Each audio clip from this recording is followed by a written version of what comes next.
The Beets family faces a race against time as they try to extract dirt from the frozen mining cut. But as the temperature rises, so do their challenges. Would they be able to fix their problems in time for the day's mine, or would they go back home disappointed? Stay tuned to find out. In the heart of the operation, Kevin Beets finds himself battling a mechanical breakdown in one of the trucks. With the fleet frozen, their efficiency takes a hit, and the pressure is on. He complains sadly about the amount of time they have wasted and how important it is for the continuity of their show that the trucks get back on track. He says that if they don't fix the truck as soon as they can, they will be seriously behind their schedule. Meanwhile, the relentless Ruby Mahoney is digging deep, uncovering signs of gold in the soil. The promise of hitting the fabled white channel page keeps the team motivated, but challenges persist. Back at the truck, Kevin faces another breakdown, putting operations on hold. The radio crackles with urgency as the team scrambles to fix the issues and keep the tight schedule intact. Again, Kevin complains about how hard it is coping with the excesses of the rock, breaking down from time to time without any signs. He emphasizes the need for the trucks to be back in action ASAP. The mining team, despite setbacks, presses on with determination. Tony BC takes charge, strategizing to salvage the situation and keep the mining operation on track. Like Kevin, Tony sees how important it is for them to avoid any more setbacks. Time is of the essence if they want to make the quota for the day. He rallied the team, and soon enough, the machines began to work and they began to set the ball rolling. Over at the wash plant, Fred Lewis seeks guidance from Parker. Equipment issues threaten to compromise Fred's gold production target for the season. Fred and Parker talk about the issues they have with their equipment and the urgent need for a solution. Because if they don't find a remedy to this problem, they may not be able to continue with the series. Fred makes the tough call to shut down the wash plant, creating doubt about the viability of reaching the season's gold target. The team, however, remains determined. Just when the morale of the workers seem to have been given a little push, another problem strikes. Dave encounters difficulties with a jammed tail pulley, causing another setback. The team works tirelessly to resolve the issue and resume operations. Amidst the challenges, a potential gold discovery in a broken rock renews hope for Dave's team. Despite setbacks, the miners remain committed to overcoming obstacles for a successful season. Dave's confidence, and that of the other miners, is renewed by the discovery, despite the hiccups they encountered. He is sure that they will strike gold more than they have ever struck before. In a bold move, Fred Lewis decides to tackle the frozen creek obstructing their mining claim. Facing an icy barrier, the team orchestrates a plan involving a massive pump to melt the ice. The risky operation requires careful navigation, and Fred, tethered to a safety rope, takes the plunge into the unknown. The team successfully activates the pump, spraying a powerful stream of water onto the frozen creek. As the water penetrates the ice, Fred cautiously makes his way across, ensuring the safety of the crew. While the ice slowly yields to the relentless force of the water, concerns arise among the crew. The unpredictability of the situation and the potential risks weigh heavily on their minds. Instead of getting worried and worked up, the crew members enjoy the rush, excitement, and anxiety of the whole season. Their utmost hope, however, is that everything goes according to plan. After hours of vigorously battling the frozen barrier, the team's perseverance pays off. The pump successfully carves a path through the ice, allowing them access to the vital equipment on the other side. With the creek conquered, Fred's team regains access to crucial equipment, and mining operations resume. The victory over the icy challenge injects a renewed sense of determination into the crew as they push forward, undeterred by the harsh Alaskan conditions. As the crew returns to mining operations, they encounter a series of challenges that put their skills and machinery to the test. Faulty equipment and unexpected shutdowns become a recurring theme, threatening the efficiency of the entire operation. The pressure is on as they strive to extract as much gold as possible within a limited time frame. Amidst the chaos, expert operator Ruby Mahoney emerges as a key player. With tenacity and determination, she tirelessly operates the machinery, digging deeper into the cold soil in pursuit of the elusive gold. Ruby's expertise becomes a beacon of hope, providing the team with a glimmer of success in the challenging conditions. Meanwhile, Tony's son Mike leads the charge in a massive effort to strip 700,000 tons of dirt from the cold coat. The goal is to hit Paradise Hill's fabled White Channel Pay within a week. A breakthrough moment occurs as they discover what appears to be the distinctive iron-stained yellow soil, a potential indicator of gold-rich ground. The urgency escalates as unexpected setbacks plague the operation. Kevin, Tony's chief mechanic, faces the challenge of keeping the fleet of rock trucks in working order. With multiple breakdowns and a critical shortage of essential parts, the team is forced to make crucial decisions on the fly, further intensifying the race against time. With the clock ticking, Mike beats strategies to maximize the extraction of dirt from the cold coat. The ambitious goal of hitting Paradise Hill's White Channel pay within a week requires a relentless pursuit of efficiency. The Beats family invests everything they have, mobilizing their resources to ensure the success of this high-stakes endeavor. The pressure intensifies as Tony's chief mechanic, Kevin Beats, faces a mechanical nightmare. The rock trucks, essential for hauling dirt, face constant breakdowns, each one threatening to derail the entire operation. Kevin's mechanical prowess is put to the ultimate test as he battles missing bolts, broken parts, and a relentless race against time. The turning point arrives as expert operator Ruby Mahoney uncovers signs of gold in the cold coat. The distinctive yellow soil, coupled with rounded riverbed rocks, suggests the presence of gold-rich ground. The discovery ignites a spark of hope, fueling the team's determination to persist in their quest for the legendary White Channel pay. Meanwhile, mine boss Fred Lewis faces a critical decision. Despite dealing with faulty equipment, Fred remains committed to mining the challenging terrain. However, the gold yields fall significantly short of the targeted 60 ounces per week. Faced with financial challenges and an uncertain future, Fred contemplates the viability of continuing the operation. In a surprising turn of events, Parker Schnabel, a seasoned gold miner, offers his insights to Fred Lewis. Parker, passing by the Lewis mining site on his way to his Alaskan claims, provides valuable advice on the challenges Fred's operation is facing. The encounter sparks a moment of reflection for Fred as he grapples with the complexities of the Alaskan gold mining season. As Kevin Beats battles the mechanical challenges, the urgency to overhaul the rock trucks intensifies. With several bolts missing and crucial components breaking down, the fleet faces a major setback. Kevin, along with the team, engages in a marathon of repairs, welding, and replacements, determined to bring the trucks back into operational condition. Mike Beats takes a calculated risk by leaving the critical mining site to fetch additional trucks from the Indian. Betting on a swift return, Mike leaves the operation in the hands of the remaining crew members. The decision is a high-stakes gamble, hoping that the gain in truck numbers will outweigh the potential loss in operational momentum during his absence. Tony Beats faces a managerial dilemma as the mining operation grapples with unexpected breakdowns and delays. With a third of the rock trucks out of action due to mechanical issues, Tony contemplates alternative plans. The need to balance immediate solutions with long-term strategies puts Tony in a tight spot, testing his leadership in the face of adversity. Expert operator Ruby Mahoney becomes the unsung hero as she embarks on a relentless digging marathon. Working day and night, Ruby pushes the machinery to its limits, determined to reach the fabled White Channel pay. Her unwavering commitment sets the tone for the entire team, instilling a sense of hope and determination amidst the challenging conditions. Fred Lewis finds himself at a crossroads as the challenges mount.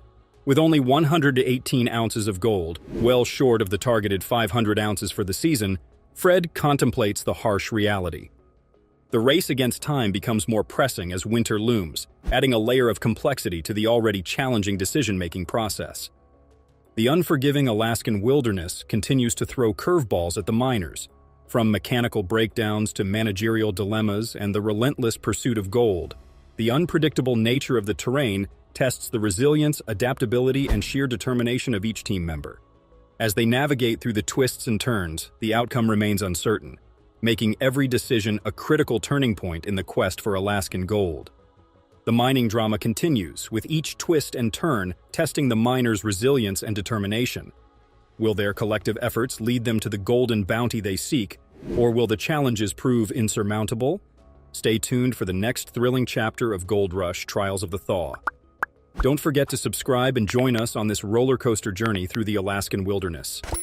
In Alaska, Parker Schnabel discovers what may be the richest gold mine. On the next episode of Gold Rush, he claims to have made the most crazy treasure ever. Will this be his greatest win or risk? Stop wasting time and start. Parker Schnabel is overworked managing 2 mines in different countries.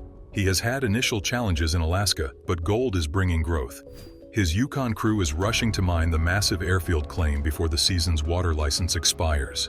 Everything must be stripped and paid for to mine everything left this year. Parker's crew has mined 48 of his 90 airfield acres, including the Keyhole, Easy Street, and Bear Cut. They are using Slucifer to run pay dirt from the 18-acre payback cut to the 24-acre runway cut, the largest and last cut. They must have 5 acres down to pay the next week before restarting Big Red, so it will wait until all the stripping is done. With only 1 wash plant, the runway cut is all hands on deck until stripped, except for 1 crew member. Tyson Lee drives the 750 excavator through the payback cut, while Parker handles the D11 and Mitch removes runway overburden with the 700. Given mounting barriers, staying ahead is a daily battle. Air from the 700 excavator suddenly smells like coolant, indicating difficulties. A broken radiator leaks coolant into the hot exhaust manifold, disrupting their plans. Needing replacement components quickly, Mitch calls Taylor. Tyson then departs his 750, leaving him with 480, reducing his ability to transfer Slucifer money. With just 480 digging paid, they risk running out of pay dirt and having nothing to process. Reducing the feed rate reduces gold flow, but it's better than shutting down the plant. With Slucifer decreased and Big Red off, mining all 90 acres is less likely. Crews are removing heavy dirt from the runway cut. Tyson, do you have a copy? Tyson? Hey, there's a huge build-up in the pre-wash. I don't know what to do. I'll get it. They're loading it out without a place to transport it since it's late in the year to open 20 feet of dirt. Parker's crew is racing to clear the 24-acre runway cut to feed Big Red wash plant. Big Red waits on a mountain to wash rocks. If they had pay dirt now, it would work. Tyson is in a tough spot after taking the 750, but opening the ground is crucial to avoid leaving a lot of gold. Tyson is digging for cash to feed Slucifer in the 480, while Mitch's 700 excavator is being repaired. He has reduced Slucifer's feed rate and hopes not to make more changes, but Big Red comes first. However, Taylor arrives with wonderful news. The 700 radiator has been changed and is ready. This should restore their momentum. This machine has transported tons of soil and paying dirt to the wash facility. Tyson can feed Slucifer 220 yards per hour with the 750 back in service. They can process more pay dirt and extract more gold. The 750's return is a big relief, allowing normal operations. Parker's sole wash facility is back online, promising a better season finale. Mitch Blaschke is under pressure to move pay dirt at Parker Schnabel's Indian River claim before the season expires. Both Big Red and Slucifer wash plants operate 24/7, making feeding them essential. Mitch moved Evan, a young passionate rock truck driver, to loader operator to boost output. However, a big issue abruptly halts their progress. Evan finds many large pebbles in the sluice runs, forcing Big Red to stop. Big Red is down, so no gold being processed or money is coming in, but expenses are rising. Big Red must be fixed and working again when needed. Mitch and Tyson quickly discover a blown-out screen deck portion. Huge rocks in sluice runs indicate a large hole in the screen, which filters larger pebbles from finer pay dirt. Huge pebbles clog the opening runs when the screen breaks. Interrupting water flow prevents the guns from catching gold and washes away the sluice box end. The team tackles the tricky screen repair. The other end of that goes right into the generator head, and it's cooked right off. I mean, you know, this is the engine. This is what powers. Mitch says the material they're processing is quite sharp and aggressive. This caustic substance slowly erodes tiny screens, cutting them. The damaged screen is removed and replaced with a new one, fastened in place. The screen deck connection is crucial to gold mining. Screens separate larger boulders from finer pay dirt, allowing gold-rich material to be collected. Breaking screens lets big rocks fall through and clog sluice channels. This clog prevents the water from flowing properly, preventing the riffles from catching the gold, which washes out of the sluice box and is lost. Big Red needs to fix the screen to keep processing pay dirt efficiently. Mitch, Tyson, and the crew quickly fix the damage, emphasizing the screen deck's value. With the new screen, the crew restarts Big Red. The effective repair brings relief and satisfaction. Evan's rapid diagnosis saves the squad a lot of gold, proving his value. Over $90,000 is worth 51.6 ounces of runway cut gold. Running Big Red for a week might net $500,000 in gold. Slucifer has been efficient, digesting the chopped dirt and generating 336.05 ounces of gold, worth over $600,000. Parker's team is optimistic because both plants are running well. They appreciate being at the end of their huge mining activity and the effort required to move the wash plants. The crew wants to maximize the season and leave no gold behind as they reach the finish. Parker Schnabel's mining operation is running, but new challenges are straining the workers. Mitch is carefully processing a lot of pay dirt from Parker's Indian River claim before the season ends. Mitch has shifted Evan, a young, energetic crew member, from rock truck to loader to help meet demand at Big Red and Slucifer wash plants, which are open 24/7. Despite these achievements, Parker adds a major task. Parker intends to establish a new operation in Alaska's Yukon in 3 weeks, with both wash plants working well in the Bear Cut and delivering over 1,800 ounces of gold. Big moment! This is what we've been waiting for and working on all day, buddy. Let's do it! The season's success depends on both plants working, as over half the area cleared, covering 4 million square feet. Mitch must free up more land, including the Panama Canal Cut, a 10-acre cut. Mitch must dig up the only road connecting the camp to the current cutting and build a new road while maintaining critical access to the mine site after hitting frozen pieces and ice on the lone road to the camp. As they start this project, they discover the earth is frozen, aggravating the issue. Tyson informs Mitch that too many projects have left them without soil for the night shift. Parker's frequent plan modifications cause tension, but Mitch's crew is determined to finish the last 350 feet of the new road. They connect the new road just in time, allowing cars to dump pay dirt. With the new road, they can pile dirt and run wash machines. Parker's staff is under pressure to maximize gold production with limited time and resources. Machinery runs at maximum capacity as trucks load coarse tailings. Parker's all-or-nothing decisions push the crew. In 12 hours, they finish the road, enabling vital wash plant access. Mitch examines Parker's bold strategy, knowing that gold miners cannot hold gold underground. Justin and Tyson contend with frozen pay dirt impeding gold recovery in the machine. Cold spring weather makes the permafrost refuse to thaw. The frozen substance makes stripping and hauling difficult, despite their best efforts. Mitch agrees to temporarily shut down the plant to melt and strip after discussing the issue. Though risky, they believe it's necessary to maximize gold recovery over time. By freeing up labor and resources, they aim to strip more efficiently when the weather improves. The workforce prepares to melt and strip as the facility closes, knowing that their success depends on their ability to respond to challenges. They take the risk with drive and teamwork, knowing it will pay off. Parker's decision to cease operations on Big Red because of financial worries. There you go. That's dead nuts. I just need a rock. Yukon hammer. Is a deviation from their usual 24/7 running plan once sluicing begins. Parker takes this smart risk due to rising fuel costs and the need to boost income. Parker hopes postponing the wash plant will allow his staff to strip more land and expose it to the sun to thaw. The success of this strategy depends on good weather, which Parker is willing to risk. Nona Lovelace, the office manager turned heavy equipment operator, uses the 73-ton D10 dozer to cut through the deep permafrost. The frozen ground makes mining difficult, but Nona's passion drives her to go. Nona thinks mining is fun since you can overcome obstacles like permafrost. Due of permafrost's harshness, the D10 dozer's blade peels up, stopping progress.